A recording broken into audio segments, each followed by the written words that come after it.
Hello, আসসালামু আলাইকুম আর রহমতুল্লাহ বারাকাতুহু। আশা করি সবাই ভালো আছেন গাইসেরা। আমিও ভালো আছি আল্লাহর রহমতে। দেখুন বন্ধুরা, দেখলে খুব কষ্ট হয় যে এটা হচ্ছে আরবিদের বেবি। দেখেন অ্যাবনর্মাল, আসলে দেখলে খুব কষ্ট লাগে। এই ধরনের বাচ্চা খুবই কষ্ট লাগে। এরা তো এদের জগৎ নিয়েই থাকে, এরা এদের জগতেই আছে। আসলে কে কি বলল না বলল এরা শোনেও না, দেখেও না।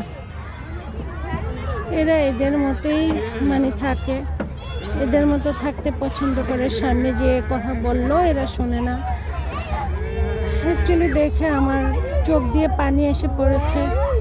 তো আপনাদের সাথে একটু শেয়ার করলাম, কারণ আমিও তো বাচ্চার মা।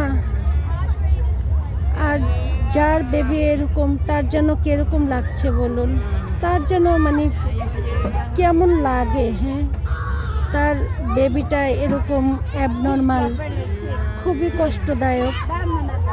দোয়া করি আল্লাহ তাকে ভালো করে দেখ। আপনারাও দোয়া করবেন যেন আল্লাহ তাআলা ভালো করে দেয়। সুবহানাল্লাহ, আমিন। ওকে, আমি যদি ভুল কিছু বলে থাকি আমাকে ক্ষমার দৃষ্টিতে দেখবেন, ক্ষমা করে দিবেন। ওকে, আল্লাহ হাফেজ। নেক্সট টাইম আবারও কোনো এক ভিডিও নিয়ে কথা হবে। আল্লাহ হাফেজ, বাই।